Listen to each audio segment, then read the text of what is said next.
when I get offers to do races and big adventures on the weekly, I get emails and phone calls and all this stuff from people that I don't even know. And, a lot of times they've heard my reputation. They would like to do something with me. Other times they're trying to get, into my ability to raise funds or whatever it is. But I say no to 99% of them. But this particular adventure was brought to me by someone I very much respect. An adventurer from the UK, a former Royal Marine who I got to know well because he's in the ocean rowing community. He did a lot of the certification classes and so I got to know him very well. And he brought this up to me. He said, I've always wanted to cross it. My father wanted to cross it his entire life. And died when he was 50. His dad died at 54 years old. And he said, and now I want to do it in his honor. And I was just touched by that story.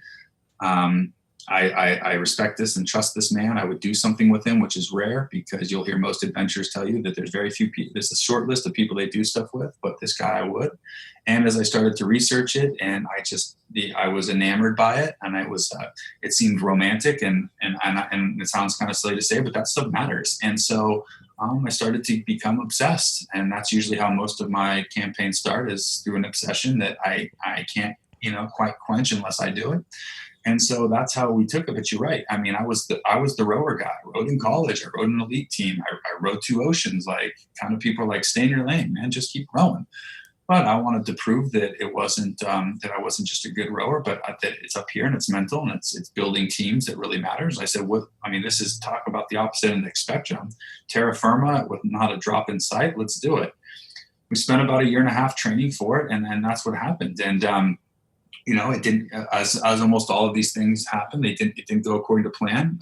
This Royal Marine, who, as I've mentioned, is probably one of the toughest athletes and men I've ever met. Multiple tours in Afghanistan. He made it 4.5 hours of this desert.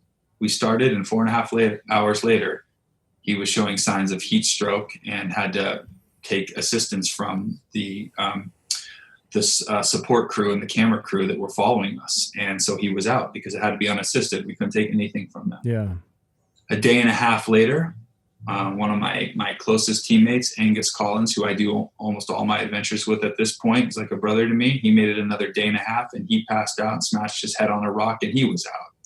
So here I am on officially day 3, with more in front of me than behind me, and I am by myself. This was not supposed to be a solo crossing. None of my my plans had me just being by myself in it. And, we're digging for water and all this kind of stuff. And I'm just starting to think, I don't know if I can do this by myself. I don't know if I have enough confidence in finding the water. I don't know if I have enough confidence in cleaning the water and keeping myself safe. We're getting into lion territory now. And I'm just truly, truly scared. And one of the things that I find out is, and I learned a lot about myself in that desert. And, and I'm with you too. I love the ocean. I feel like it's life-giving. But people would sit here and tell you that the desert's the same thing. And I absolutely believe it now. I'm out there, and I found that one of the things is when you have a lot of confidence, we talked about the spectrum of confidence from 0 to highly confident. When I have a lot of confidence, I can see far in the future. I can see days in the future. I mean, when I'm rowing, I can look a week out and see what we're trying to do and where we want to be a week out. And as the confidence gets lower, that kind of vision starts to get a little closer and closer. And sometimes my confidence is so low, I'm just trying to take the next stroke. I'm just trying to get through that 2-hour shift. And in the desert, my confidence stayed low for a very, very long time. And I didn't think I could do it. And I was just trying to take one step. And I'm gonna tell you a quick story here. And this will say is I thought I was going to quit. It's the closest I've ever been to quitting. The ocean rose, never this close. I come hobbling in. I've got infected foot. I get into a small concession area as we're about to get into lion territory. The next day, I just don't have it. I'm scared. I'm hurt, and I'm going to call out. I realize I'm going to call out the next morning.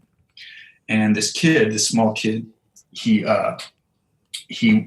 was really kind of interested in what I was doing. They don't see a lot of Westerners in that middle of the desert.